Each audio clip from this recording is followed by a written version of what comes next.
Okay, good evening, everyone. My name is Andreas Bieler, and I'm one of the three co-directors of the Independent Center for the Study of Social and Global Justice. I emphasize independent because we are no longer officially affiliated to the University of Nottingham. After years of struggle, we decided that the official obligations, the monitoring became ever more intensive, while the financial incentives of being affiliated with the university decreased drastically. So being independent now, a membership-led and supported organization, this allows us to host talks as we do this evening. Now, it is my pleasure to chair this evening's seminar and to present to you Yassamine Mather, and she's going to talk to us about what happened to the left or to the Iranian left after the revolution. And actually, Yassamine, you have a fascinating biography because your actual pay-gaining work is in high-performance computing. Yeah, you are in the math and physics department at Oxford University, but you are also a researcher in the Middle East Center of the University of Oxford. And as such, you have published widely, and there are two books I would like to draw to colleagues' attention. One is the Communist Parties in the Middle East, 100 Years of History, and the second book is Against Capital, Experiences of Class Struggle and Rethinking Revolutionary Agency. So clearly, fascinating topic, fascinating background of our speaker, and we are going to proceed in the usual manner. Yassamine, you are going to have 35 to 40 minutes for your presentation. When it comes towards the time, I'm going to alert you that there are perhaps 5 minutes left. And then we have an equal amount for questions and answers and debate. There's just one colleague who joined the waiting room. I shall let them in. And Yassamine, the floor is yours. Thanks very much for a very kind introduction as well.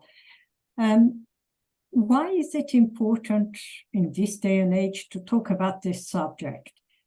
Well, as much as I'm horrified by events that are going on in Gaza and the ethnic cleansing and everything else that's going on, I'm also very upset that my fellow countrymen in general aren't supporting the Palestinians more than I had hoped so. And in many ways, the sad story of the Iranian lefts and what happened to it in 1979 does play a role in all of this. But also, of course, the defeat of the Iranian left brought into power the Islamic Republic. And in some ways, even the Islamic Republic, who for years was telling us it was the axis of resistance and it was going to support the Palestinians come what may, hasn't done much, and not to be expected because it is clearly threatened by the United States and it is not in a position to do much. For those of you who might remember 1979, or those of you who have read the history of the revolution in 1979, it was an important event in the Middle East, maybe not as important as some of the earlier events in Iran, like 1953 coup, but 1979 was very important. It was a time where ordinary people demonstrated. The uprising was definitely from below. The island of stability that the country was under the Shah, supported by the United States, a close ally of Israel in the region, and the countries that until even a year earlier, the US considered safe for its interests collapsed. And in some ways, we have to look at what led to this uprising, because it has consequences for looking at other countries in the region right now and seeing what might happen in those countries. Should the repressions that some of the dictators in the region are imposing reduces a bit. So clearly there were serious economic issues. The economic crisis in Iran followed a boom of the early 1970s. Skilled workers were seeing a drop in their living standards as early as the mid-70s. The Shah's US-inspired white revolution had left a large number of peasants landless. They were they had no choice, no option but to come as unemployed as the poor to the shanty towns around major cities, because it was one thing giving them land, but not supporting them financially forced these people to become the poor, the destitute in larger cities. And there were also the corruption. Of course, the Islamic Republic has given us such high levels of corruption. We are now, there are some people who are saying, well, the Shah's regime was corrupt, but not as corrupt as the clergy. And there is some truth in that, but corruption was one of the reasons why people thought there was no way out of the financial situations they faced. So, for example, even many of the smaller independent producers could not compete with larger companies, organizations that were associated or had connections with the royal court, and therefore could benefit from larger contracts.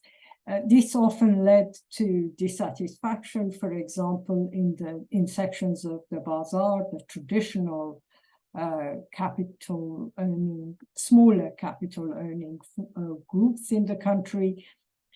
And all of this led to political discontent. There had been, I think one could say easily since 1953, the suppression of secular opposition. The National Front was suppressed, but the left faced the brunt of the suppression. And the clergy obviously faced some problems under the Shah's dictatorship. However, many of them, surprisingly, in my opinion, managed to survive those measures, partly because they could say something in internal smaller groups and say something else outside. If we look at the plight of even senior clerics like Khomeini, the worst that happened to them was being sent into exile, while if you look at the kind of repressions that the left faced, it was usually death by execution, death under torture in prison, or very long prison sentences. So when we approach 79, it would be fair to say that the religious forces had the upper hand. They could organize using the mosque, where the Shah didn't feel couldn't suppress the gatherings as much as it could do around the university or secular independent groups. They had good finance because the bazaar, okay, they were poorer than the large comprador bourgeois associated with the larger industries, but the bazaar had financial power, and therefore they could support these demonstrations. On the other hand, the left had its own advantages. Since mid-1978, there were situations where the workers' movement had started to take shape, and councils, shuras were formed in some of the major industries, and the workers were organizing strikes. Initially, most of these protests, these strikes, started asking for minor economic demands, but given the repression, given the fact that the state was very much trying to control these, they became political. So in approaching to 1979, you had the two different political forces, the students, the workers who were mainly secular or leftist, and the religious movement, which was much stronger, much more organized, and benefiting from the fact that given the situation of the Cold War, which was important at the time, given those situations, if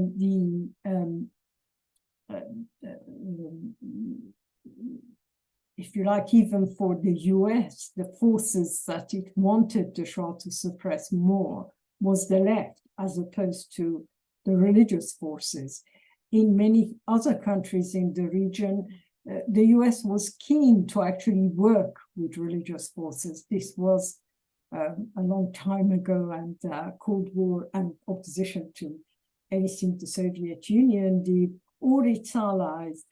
And indeed, the imagination of the United States in terms of the importance of Soviet and pro-Soviet parties in the region led to the situation where, even as early as the coup d'etat of 1953, for the US, the involvement in the coup d'etat, encouraged by Britain very much, was in terms of fear of the left, as opposed to just about oil and Mossadegh's plans for nationalization.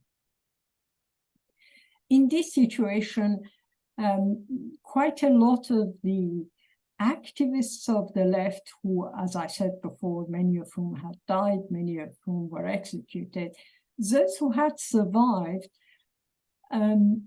were amongst the last people released from the Shah's prisons, some of them as late as January, February 1978. I have spoken to a lot of people who remember their own release, the ways they came out, and they are right in saying that they were shocked when they came out of prison, because in prisons they weren't aware of what was going on, and suddenly they came out and realized what a mass movement was happening. And of course, quite a lot of the rest of the left, including quite a lot of people associated with Tudeh, which was the pro-Soviet Communist Party, were in exile and only started returning January and even early February 1979, or even later. It's in these circumstances that I think you have to consider the fact that the victory of the clerical regime, the victory of the Ayatollahs, was inevitable. I emphasize this because at the time and even later, people have written analysis talking of dual power, and dual power, as all of you know, is when you really have equal powers, and one could envisage the left coming to power. I think if you look at the details of what the left was and how strong the clerical movement was, you can't envisage that, but maybe we can debate this. Anyway, the Islamic government came to power in the famous words of leaders of the new regime. They wanted rain, but they got flooded. And what they meant by that was, by all accounts, the Shah had left, there was expectations of a smooth transfer of power. And what changed that were the events 11th, 12th of February 79, when sections of the opposition broke the rules and actually took arms, went to garrisons, took arms, and in many ways, you could say that those days changed the scenario in some ways, but that was a very momentaneous issue. Clearly, this couldn't have led to the left taking power in any way. They had no plan, no strategy, no organization.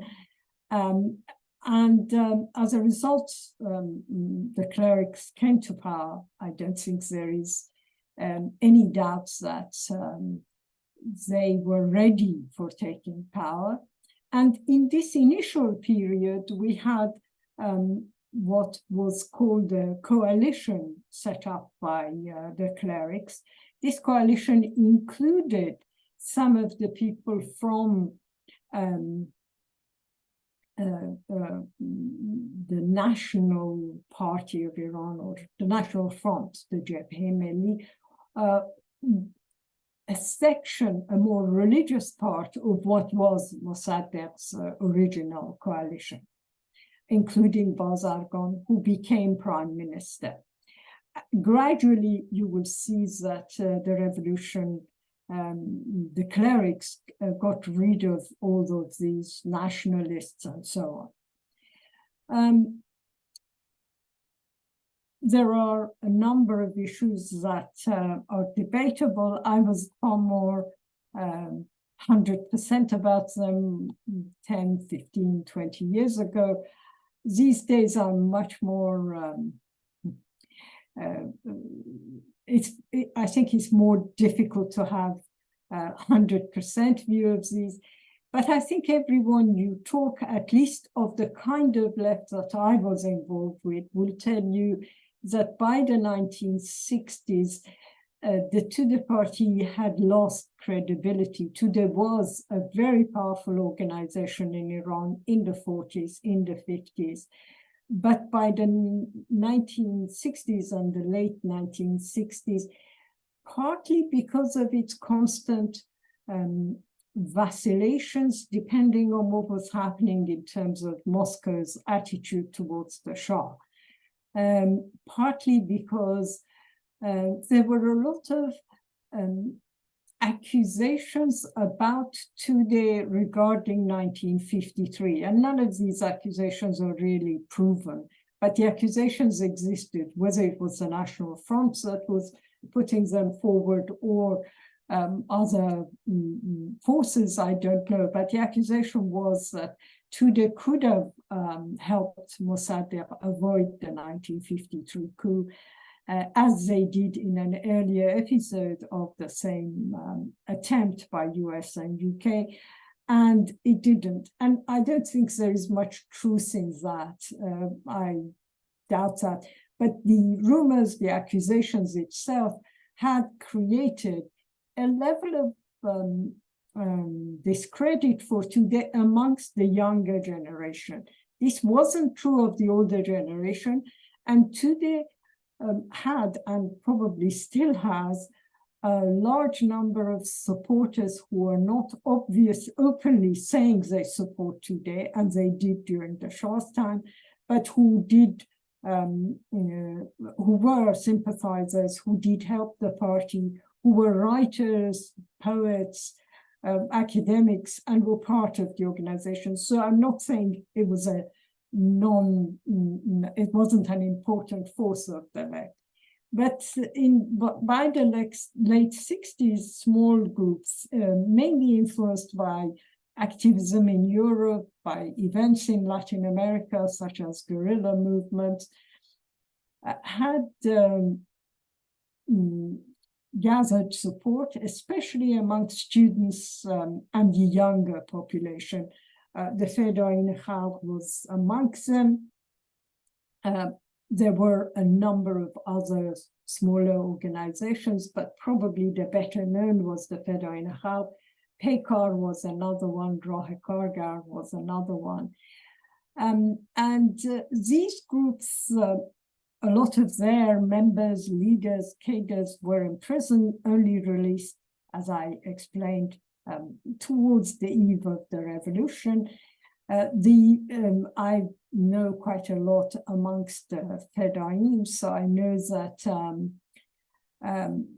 many of them were quite surprised that when they came out, people were actually shouting in their praise, that one of the slogans in the major demonstrations was about the Fedayeen. So they were quite surprised. They had no idea.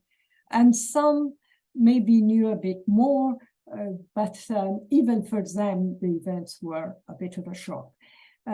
It's worth mentioning briefly also an organization that was very big at the time, Mujahideen Khalq, religious but more left of center religious group, associated with theories of people like Shariati.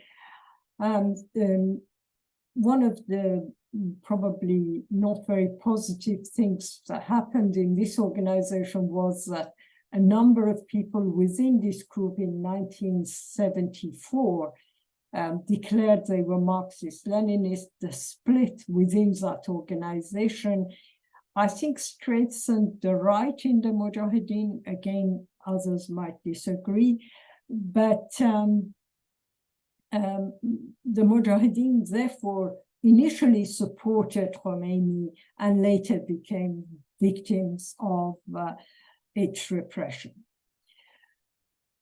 The new government had promised democracy, had promised elections, and the first few months you could see, if you like, shoots of some form of, at least, there were a lot of newspapers were writing what they were saying, what they wanted.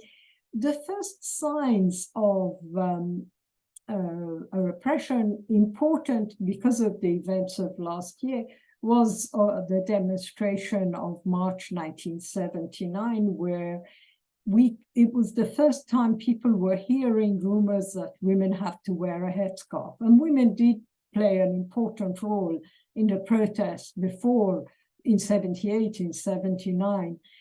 So the idea is that after all of that, they now faced a forced hair cover, which wasn't just about a forced hijab, but involved a whole set of other issues, such as discouraging women from working outside, the fact that going to work required or began to require wearing a headscarf and so on. And a large demonstration was attacked by Hezbollah in March 1979. At the same time, we had attacks against the councils, the peasant councils, shuras in Turkmen Sahra, and attacks or the beginnings of military operations in Iranian Kurdistan. They wanted autonomy, and at the time it was the Bazargan government, but later it became any government of the Islamic Republic. The demands for autonomy were responded with military incursions. The Islamic government did have a referendum in April, I think, if I'm not mistaken, April 79. But the referendum, like many of the other elections the Islamic Republic has held, had its own problems. One of the issues, the choice on the ballot paper was, do you want the return of the Shah, which obviously only 2 months earlier people had got rid of, so it was unlikely they would want the Shah back, or do you want the Islamic Republic? There was no third choice. And quite a number of organizations of the left rightly decided to boycott this referendum because it was meaningless. But the government won, and their claim to legitimacy as of now is still that there was a referendum and they won. I think one of the important issues at this stage was the divisions that were appearing amongst the left. And these divisions reflect many of the problems that all of us, if you have been politically active or if you followed the history of the various organizations of the left, have seen and have heard time and time again. The argument put forward was that basically we needed to support the anti-imperialist clergy against the United States because of threats from outside. And the argument was put forward mainly by the Soviet Union and its allies that, okay, Iran hasn't become socialist, but it has moved away from the imperialist camp. So in the Cold War era, that did matter to the Soviet Union, and therefore their supporters today at the time gave support, at times critical support, at times full support to the anti-imperialist government of the Islamic Republic. By this stage, they had managed to convince at least sections of the Fedayeen to support their line. And again, it was the importance of the Soviet Union that created this alliance between Tudeh and sections of Fedayeen, what later became called majority Fedayeen, on the basis that they were the majority of the Central Committee. And the organization was not really, it was difficult to say what was the percentage of people who defended the majority line, what percentage didn't. But anyways, their position was clear. You have to support the anti-imperialist government, whatever it does. I think what we saw in the early years were many contradictions that the new government faced, but also as a result of it, the opposition faced. So we had the attack on the war on Kurdistan in the summer of 1979.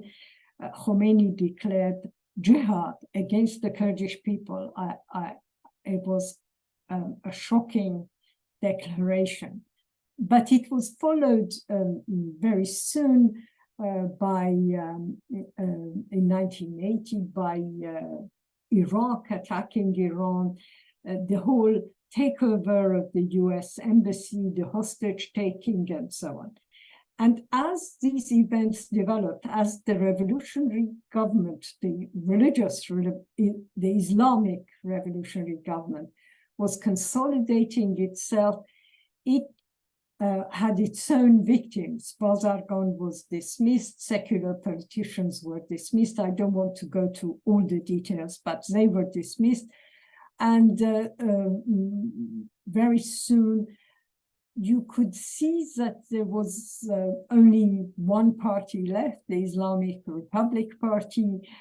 For the government and for the Islamic regime, in some ways, although they were not behind, for example, obviously they weren't behind the Iraq war, but going from crisis to crisis had advantages in that they thrived in this situation of crisis in order to justify repression. And the repression was severe. There is no way you could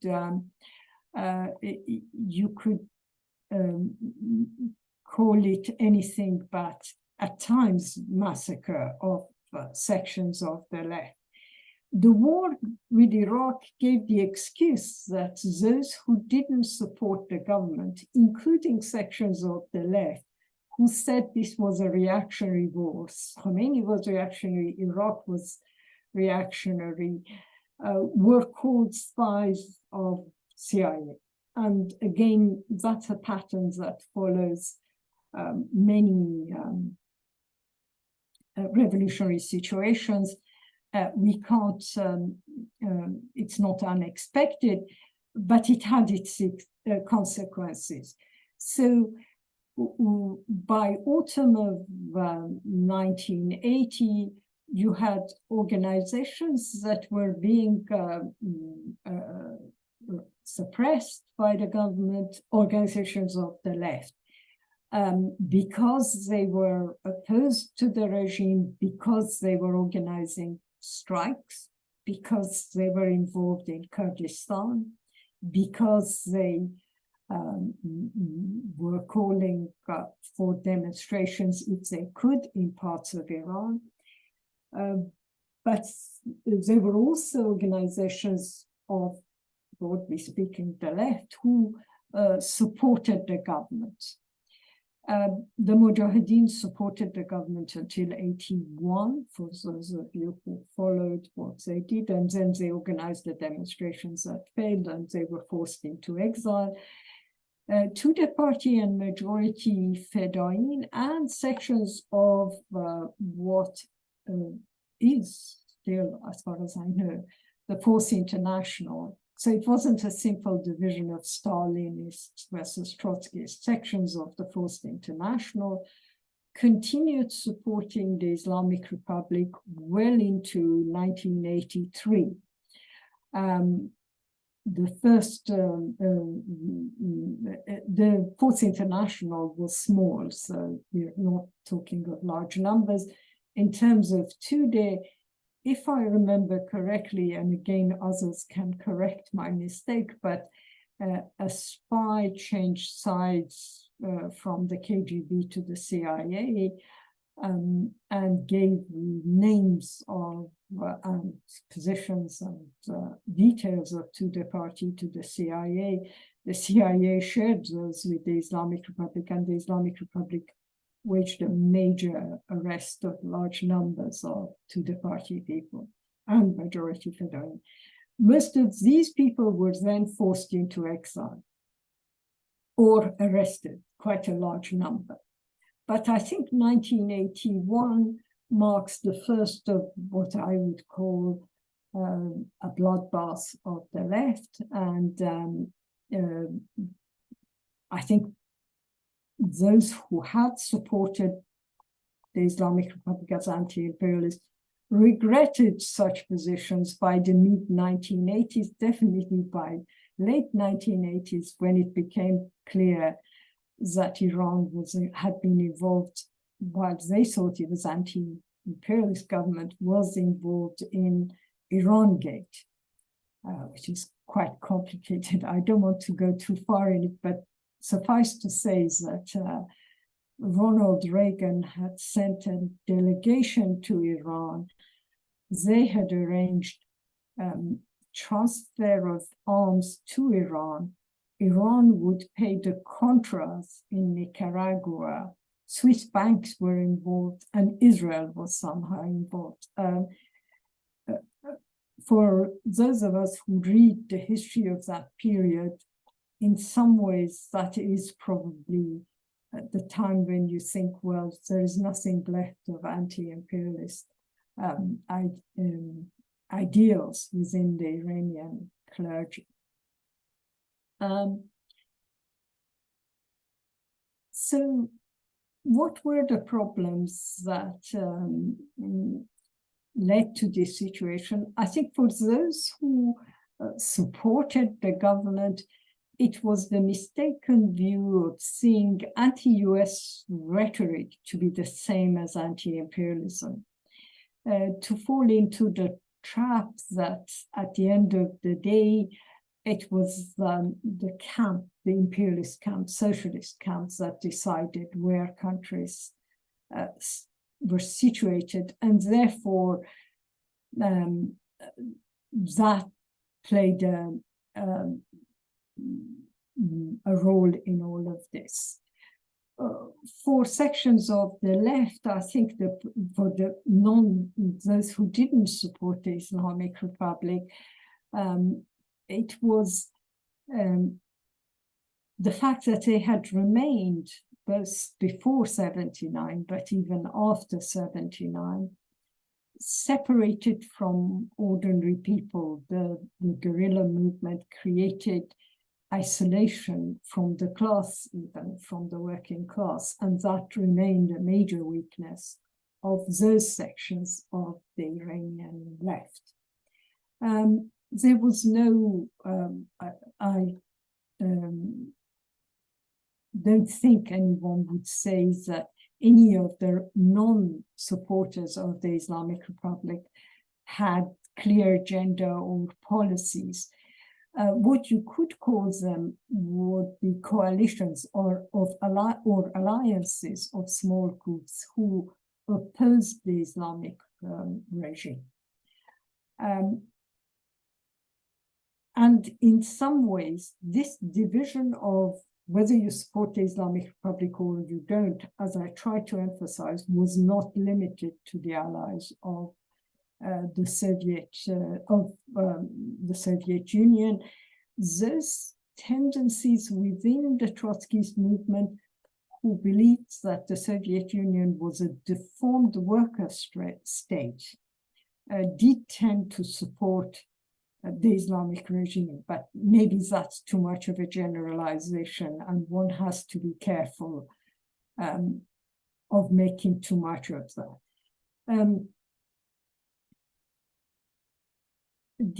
None of these organizations survived the repression. They were forced originally to Kurdistan and later to Iraqi Kurdistan. And in some ways, Kurdistan itself became a source of corruption, a source of failing to rely on independence, and the whole concept of going to Kurdistan led them to a situation where inevitably they had some form of acceptance by the Iraqi regime, still at war with Iran, of their existence in the border regions close to Iraq. And most of these organizations started by justifying that the enemy of my enemy must be my friend, a tendency that has survived until today, where we do have, fortunately small, but some exiled groups who still seems to think that maybe the US or the West might be friends of the Iranian opposition because they are opposed to the Islamic Republic, a very simplistic and often mistaken idea, in my opinion. Most of these organizations didn't survive, but we shouldn't forget the fact that very large numbers of young Iranians were associated, and older Iranians were associated with at least part of these opposition groups.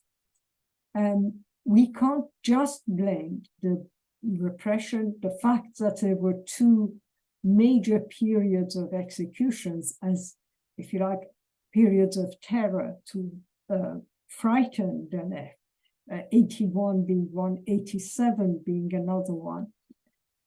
We can't just say those two periods were the cause. They played a role in frightening the Iranian left, they played a role in defeating the left, but they weren't the only reasons the left did not survive, given its large numbers, given the fact that Tudeh was very strong in the 50s, in the late 40s, even in the 1930s in Iran, it had large numbers of supporters.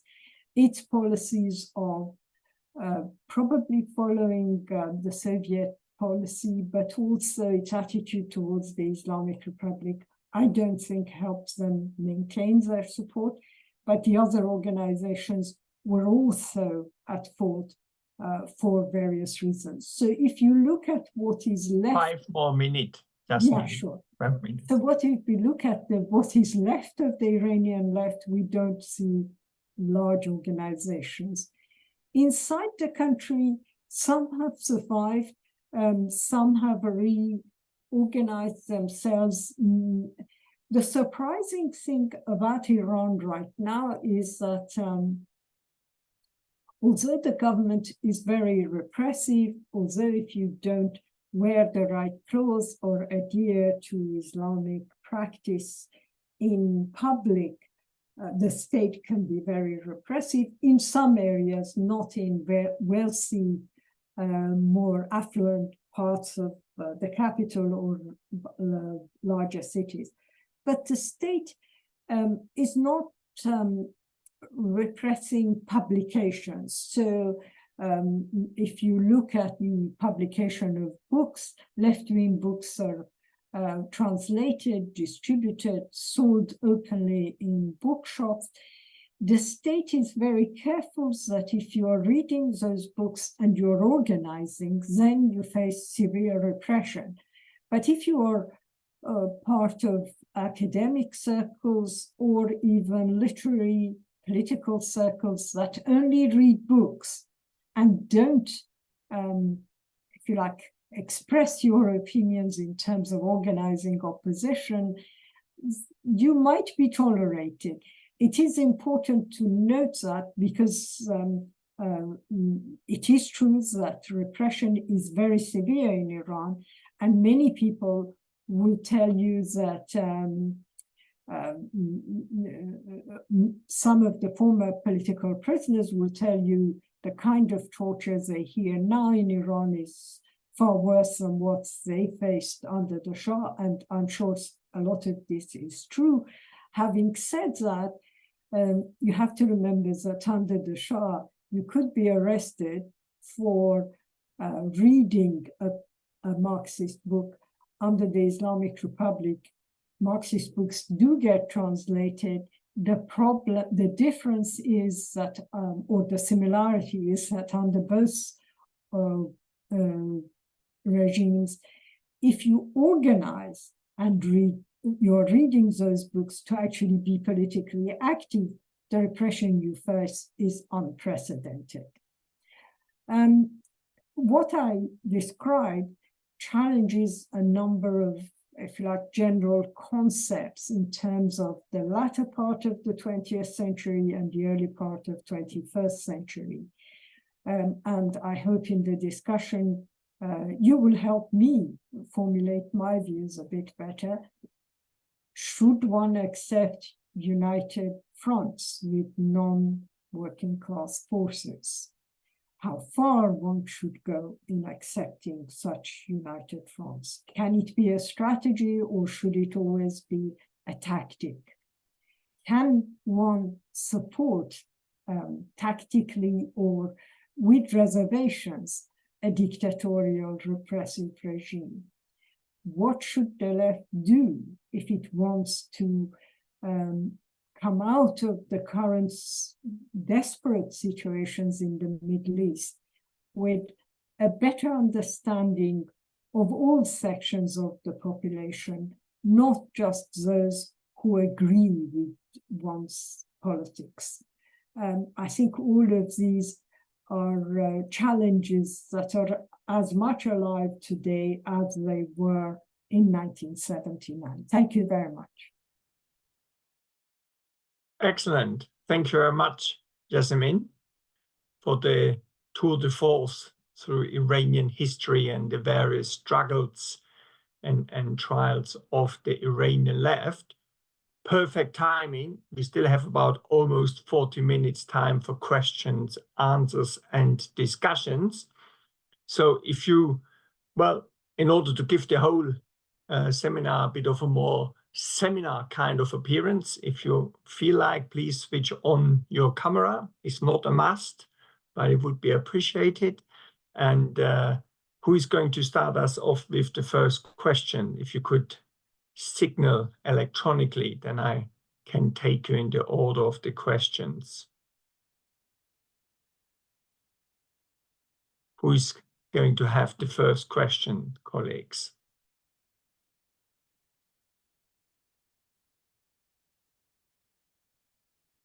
Well, perhaps I can start us off then. Yes, I mean, so your discussion of the Iranian left, all the various fragmentations and different positions on the Islamic government, but also how that relates to seeing the US as imperialism, and the question of un-imperialism, of course, is still very much with us today. There have, of course, been all kinds of movements in Iran, also more recently. Is there still a strong remnant of the Iranian left in exile abroad, in the UK, for example? And is there an attempt from these remnants to link up with forces inside Iran and organize? Or is the left pretty much pushed out, not just in Iran itself, but perhaps also at the international level? I came across, I think it was in Vienna, a demonstration by an Iranian group, and they had the poster of the Shah with them. Yeah, so I thought that probably wasn't a remnant of the left. So there will be all kinds of groups in exile. But what's the situation of the left today in this respect?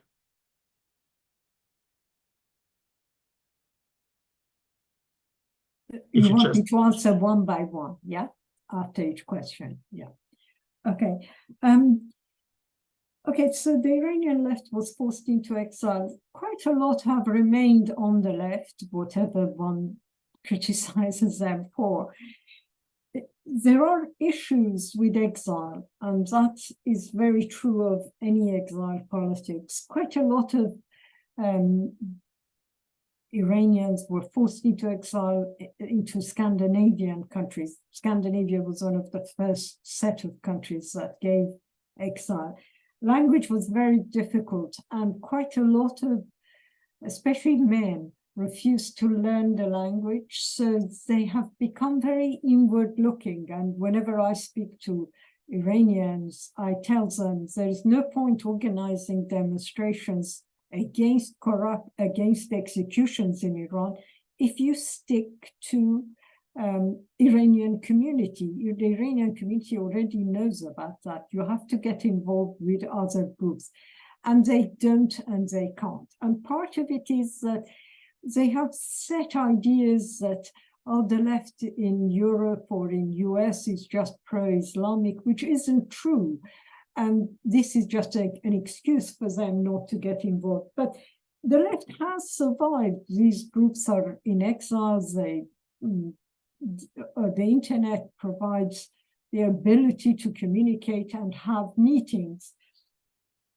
Attempts at alliances have failed, and that's partly, it's not just because the Iranian left is more sectarian than other left. I think that they're as sectarian or as non-sectarian as any other left. It is that this lack of working with international left has kept them into the politics with which they left. So if they had divisions in 79 with Group X or Group Y, they kept that, and they don't read a lot of new materials. They're probably still staying within those positions. That doesn't help. I think inside Iran, there is a very healthy left. It can't express itself very well, but it's a very healthy left. It organizes itself around discussion groups, around websites, around journals that publish very good articles. And they're very brave in that they also support workers' strike. They publish leaflets in support of workers. There are a lot of workers' protests. One of the problems with the Islamic Republic is that it has embraced neoliberal capitalism beyond recognition. There are a lot of articles about how the bazaar is good for understanding neoliberal capitalism, but they went beyond the calls of the IMF and the international trade organizations that were giving loans and asking for neoliberal economic policies. And so there are a lot of workers' protests against unemployment, against non-payment of wages, which has become almost systematic in Iran. And the activists are brave enough to support them. I'm always shocked. And believe it or not, they're also brave enough to send articles to journals such as Critique. They are brave enough to attend seminars organized abroad. They judge how far they can go. And of course, some of them do get arrested. But I see both within the university campuses, within the young people around the workers' movement, within supporters of these websites and journals, a very healthy and a very brave left inside Iran. Thank you. Sinem, you are next. Thank you, Andreas. Thank you, Yassamine. It was really a nice presentation, interesting. Yes, also in Turkey we are always questioning the truncation of left and how its left is dispersed and fractuated since 1980s or since the beginning of 1979. But also while we are analyzing it, likewise in Iran, maybe I will also ask this question. You partially answered, but I want to learn a bit more, maybe. Since the OPEC crisis in 70s, especially the second crisis in 79, and the rise of neoliberal politics all around the world, especially in Western Europe and also States, and this also influenced, for instance, Turkey's political situation and again the coup d'etat as well, blah blah. But how would you accommodate this neoliberal politics and this OPEC crisis in this kind of this truncation of how the dispersion of left in Iran? The influence, whether the influence of OPEC crisis and this neoliberal policies of the 1980s, whether also not only from the Clargi and the rise of Clargi and how it's killed the opponents or just close the organizations or whatever, but also what about the neoliberal politics influence this process since the 1980s? Thank you. You're absolutely right, and I made a very brief reference to the OPEC crisis being really important in changing the economic growth in Iran in early 70s, and then the sudden effect of the OPEC crisis in the late 70s, and the fact that that was very significant. But I think what people are facing nowadays in Iran, both in academia, but also most importantly in terms of their the cost of living, the daily economic situation, is the neoliberal economic policies. And it is true to say that these have global effects. I mean, you could say that the Islamic Republic came to power at a time when the world was going to the right, and they went to the right with it. I mean, there are debates about that, but that could be the policy. If you remember, Ahmadinejad became president with the support of the current supreme leader against reformists who were themselves very strong advocates of neoliberal economic policies. And yet, during Ahmadinejad's presidency, he was named as I don't know if they give stars, but anyway, he was one of the best followers of neoliberal economic policy, according to the IMF. The IMF praised him for this. So you can see the effects of that, and it affects everything in a country. Okay, these countries didn't have major social structures, Iran, Turkey, and so on, but at least people would get paid for the work they did. At least there was a level of security in some of the jobs that the state, like the National Oil Company, provided for its own workers. Iran's oil companies have been divided into dozens, at times even more, contract privatized companies.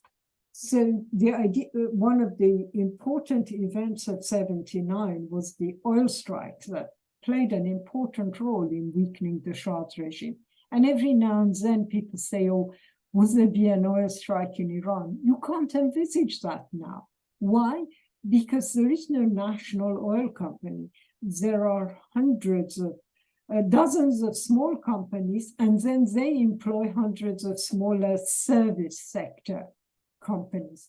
So you have so many layers of these, and the state can and occasionally does try and use them against each other, because you can bring contract workers for the work of others and so on. And that is problematic. The fluctuations of the price of oil for a country like Iran are dramatic. And very often the state announces a budget in March for the year, for the Iranian year, because the Iranian year starts this week, and then goes to 21st of March, 2025. But very often these calculations are completely wrong, because they are paid based on the price of oil in January of the year before. And by April of the year where the new budget is starting, the oil price has changed, not often for the better. But of course, what is now affecting the economy in Iran is that neoliberalism has hit sanctions. So sanctions are making the situation far worse. But if you have a neoliberal economy, if you have corruption, you then have, in fact, contrary to what the US says, those who are in power can use their position of power to monopolize import of black market goods, because a lot of items, including food and basic necessities, are affected by sanctions. And they can use that to become richer than they ever were. One of the dramatic things in Iran is that the governments that came to power to be the government of the poor and the disinherited is now presiding over a country that has one of the worst Gini factors of the world. I think Guinea-Bissau is one of the few countries that is worse in terms of the gap between the rich and the poor than Iran. There are very few countries worse than Iran. Sorry, I might have not replied to your question. I hope I have. Thank you, Yassamine. Catherine, over to you. Thank you very, very much, Yassamine. You were talking about the economic situation. I was wondering if you could tell us a bit more about how you perceive the events today in Iran politically, if you think the government is getting more of an authoritarian aspect or not. We've just coming out of the elections in Russia, where you see actually it's reinforcing authoritarianism. So I was wondering if you had the same impression in Iran, and if you think technology actually is helping this, higher authoritarianism, observing people. How do you perceive the political security aspect? Well, as you probably gathered, last year there were large protests, not as large as some of the protests in probably 2009, but large protests in many towns, small cities in Iran on the question of hijab. But it went beyond the question of hijab and head cover, in that people were dissatisfied and joined demonstrations because there was a demonstration. I think the state has become more authoritarian, but there are other issues that make the situation even more difficult, and that is that the state is in some ways paranoid. It's constantly sees plots, and just because it's paranoid, it doesn't mean there aren't plots against it. So the US is spending a lot of money, investing in a lot in satellite TV, in pro-Shah groups, pro-royalist groups, right-wing groups. A lot of these are now called human rights organizations, and poor people inside Iran don't know the connection of these so-called human rights organizations with various neoconservative Republican think tanks in the US. So they might support them, they might get associated with them, only to find that the authoritarian states then arrest them for supporting these organizations. So genuine protesters who have nothing to do with this are tarnished because of this relentless and very, at times, reasonably effective way in which the US and Israel are spending money in Iran. Just to give you an example, there were 2 TV stations, one associated with Saudis, one associated with Israel. One of them finances, and after Iran-Saudi realignment, the Saudis didn't want to pay for the second TV station, so Israel picked up the bills for that. What happened then is that Israel decided it only needed 1 TV station, so the other one was closed. But these TV stations broadcast 24/7. They have attractive programs for people who've been deprived of, if you like, general entertainment. One of these TVs started just with music from the Shah era's type singers who are now in exile in Los Angeles. But it gained quite a lot of audience and then moved to politics. The other one started with politics, then had other entertainment. In the absence of anything but very dry, very rigid TV stations offered by the government, these broadcasting forces have become part of the daily life of ordinary Iranians, and they do affect the mentality, the sorts of young people. I was horrified to hear in one of these stations, they had a program about Palestine, Israel. Obviously, it's Israel who's supporting it. Haaretz tells us it's actually Mossad that finances one of these stations. But they had this debate about Israel-Palestine, and they were telling the Iranian audience that there was no such a thing as Palestine. This 1948 never existed. Nakba never existed. And okay, some people read books, some people go to university, but quite a lot of people don't do that, and this is what is fed to them. But the state's authoritarian, and so yes, these have gathered support for so-called human rights organizations that if you just look at this, put away the surface, you realize they are really part of US think tanks. They're not independent organizations. But the state authoritarianism isn't just against these people, it's against ordinary people as well. I think these organizations gives it an excuse to attack ordinary people. And first of all, the state is very well organized in terms of web policing. It has very good internet monitoring forces. It has its own trained people.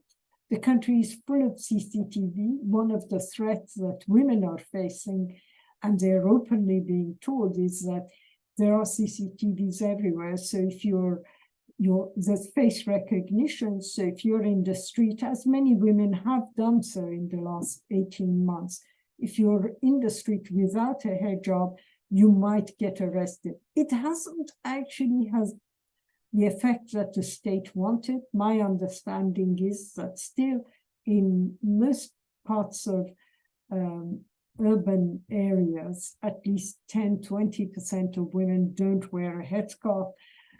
In some parts of the more, as I said, more affluent parts of the city, maybe 60-70% don't wear a headscarf.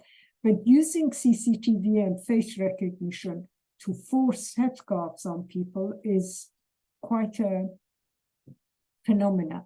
And it's part of the intrusion of the state in the private lives of its citizens. Having said that, the Islamic Republic is doing is not benefiting from any of this, because dictatorships actually are better leaving people free in their private lives. That's how dictatorships survive. This intervention in private lives is good for the supporters of the regime, because they can't no longer claim to be for the poor, the disinherited. There is no democracy. The only thing they can say is we are strongly Islamic. And the recent elections, basically, even if you were soft conservative, you didn't get elected, or you were even barred from election. The competition was between very hard conservative religious groups and hard religious groups. So authoritarianism in those terms is really affecting people. Thank you, Yassamine. Elif. I also would like to thank you for the interesting talk. I have a question about the current conjuncture and the legacy of Mahsa Amini protests for the left. Particularly, I was curious about your thoughts on the leftist groups that you mentioned as Brave, students, workers' movement, discussion groups in Iran. What's its legacy, the protest legacy, in terms of organizing themselves with these groups you mentioned in Iran, and perhaps also about the leftist groups of people in exile during the protests? Thank you. Thanks very much. The Mahsa Amini event, whatever one thinks of the actual event, what happened immediately and so on, had a dramatic effect on, I think, both the exiled opposition, but also the opposition inside the country.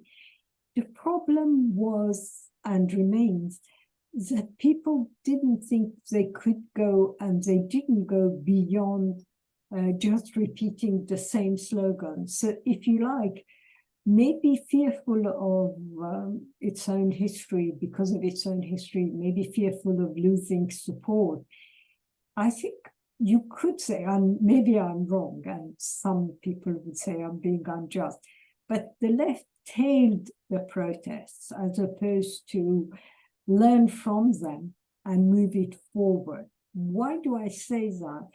So the protests were being hijacked by right-wing forces at times, including royalists, including right-wing forces.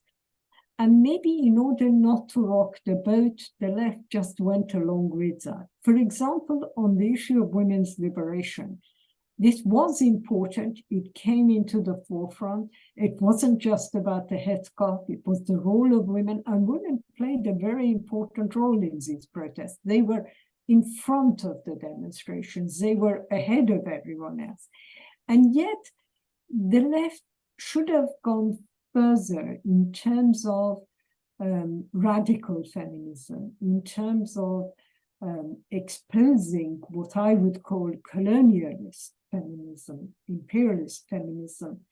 And I don't think many did. Sections of the left did. I think inside Iran, some of these websites that I was talking about did a very good job at writing, talking about it.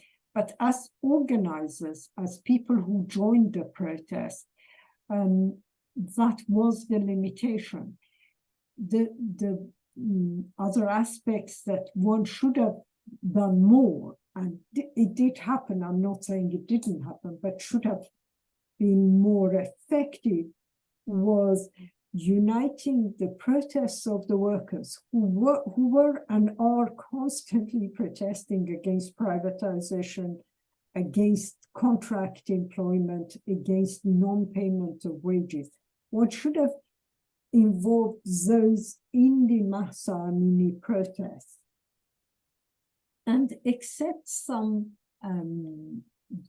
leaflets that expressed that opinion, it didn't take ground. And inside Iran, there were limitations. It was very difficult. People were getting arrested. People were, it was far more difficult to express any opinion. Social media was being monitored. As I said, CCTV was being used and so on. So I think for inside Iran, what they did was as much as they could have done. For outside Iran, I think the Iranian left failed in that it was tailist, in that it didn't do enough to argue against this idea that, for example, the fact that Prince Albert of Monaco has the Mahsa Amini Women Life Freedom slogan on his T-shirt is something we should argue against. We shouldn't just be quiet or be happy that Mrs. Biden or Prince Albert of Monaco, one of the most misogynist persons in Europe, as far as I can tell, is wearing Women Life Freedom slogans. The left should have exposed these people and instead try and embrace anti-colonial women of US, of UK, of France. But maybe I'm being too purist here. Thank you, Yassamine. Who is having another question? Anybody else? If not, then I would have a second one, Yassamine. And in 2011, I had the opportunity to talk to Samir Amin, the great Global South scholar. And he had always been very hopeful about this Global South uprising against capitalism. And I think one of his biggest disappointments was that at that time, it was more the fundamentalist Islamic movements who seemed to counter the West, who seemed to counter US imperialism, whereas the kind of communist movements were defeated and sidelined in this kind of process. And I think it reminded me a bit of what you described of the situation of what happened in Iran. So what do you think? How can we understand that more widely in Iran, but also beyond? Why this change towards this kind of radical Islamic movements, and why this sidelining of left communist forces? There are probably many expressions, but one of the things I would say is we should not underestimate that the US and the West spent a lot of finance and a lot of support for some of these Islamic organizations before the collapse of the Soviet Union. And it saw them as, if you like, the best way to defeat the left. And they were doing all sorts of, it wasn't just Afghanistan. Afghanistan had affected all sorts of other places. People volunteered to go and fight for the Mujahideen in Afghanistan, but they were from many countries and they went back. And the other false ideas that the US helped propagate after Afghanistan was what bin Laden thought, that them and their Islam had defeated the Soviet Union and led to the collapse of the Soviet Union, which was nowhere near the truth. The reality was, without CIA funding, without US arms and so on, the Soviet Union wouldn't have lost in Afghanistan. And I'm saying all this as someone who never supported the Soviet Union, who edits a journal that was written to expose the political economy of the Soviet Union. But the reality is that, as I explained even about Iran, the US was very much in control of the Shah's secret police. And the US was saying, oh, these leftists, let's get rid of them. We're in the anniversary of an event where 7 members of a left-wing organization in Evin prison were shot, and the government claimed, the Shah's government claimed, they were running away from one of the most secure political prisons of Iran. And, you know, when Khomeini was not killed, none of these religious, none of the people who became the leaders of the Islamic government faced anything but internal exile, very short prison sentences, and occasionally house arrest. And I think that, in a way, is reflected everywhere. But maybe that's too simple an answer. So in a way, it was this kind of last decade of the Cold War when the main focus from the US side was still on the kind of left communist forces, and perhaps the rise of the Islamic right was underestimated. There was a lot said about Hamas and the origins of Hamas, even in October, November 2023, because people were finding documents and so on. And okay, it isn't that the Israeli state organized Hamas, it was part of the Muslim Brotherhood and so on. But for the Israeli state and for the security forces, they thought this was a good option for weakening PFLP. Fatah, although Fatah was probably more nationalist, but even nationalist forces were less attractive to the US than the Islamic ones. And I think that did play a role. I'm not saying this is the only thing, but it did play a role in it.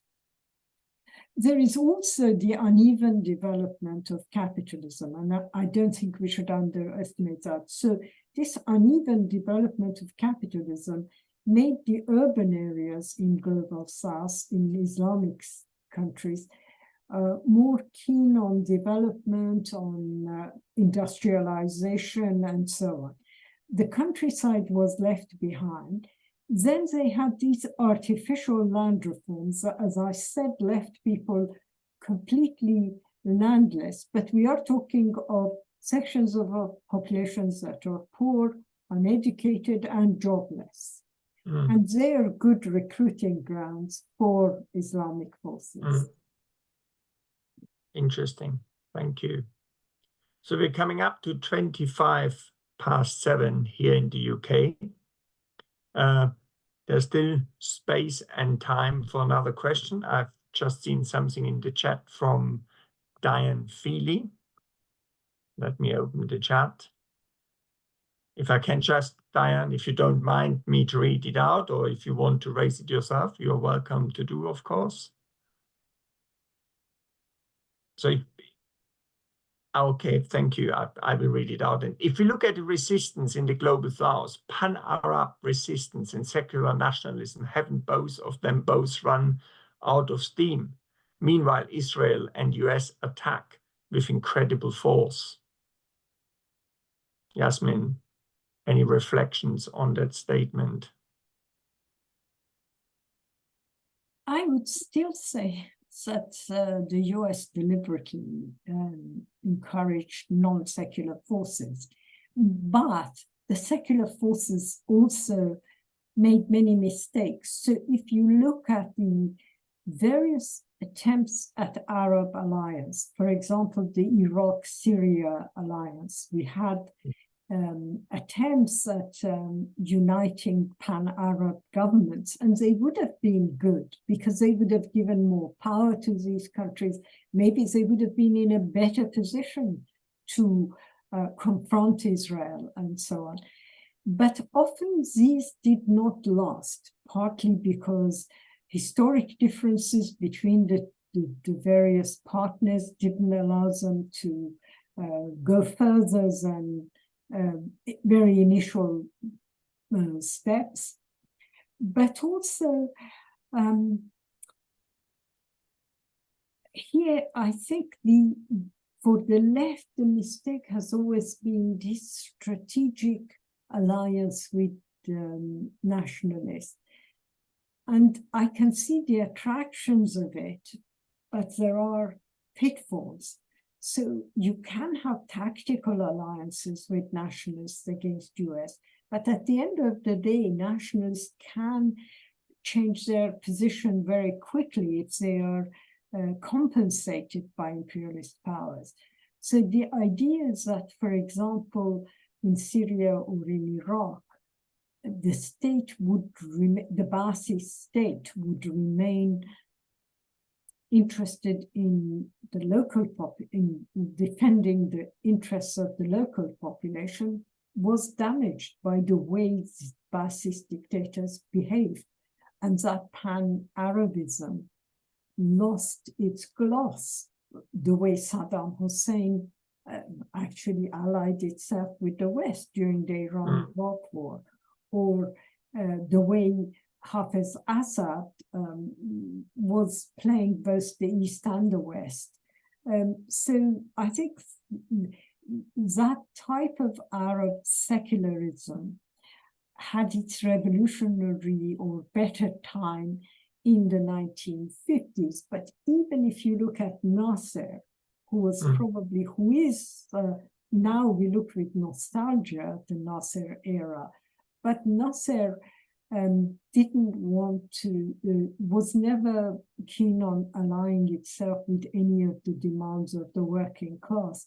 He thought the fact that he was bringing forward Arab nationalism or pan-Arab nationalism was more important than the plight of ordinary Egyptians.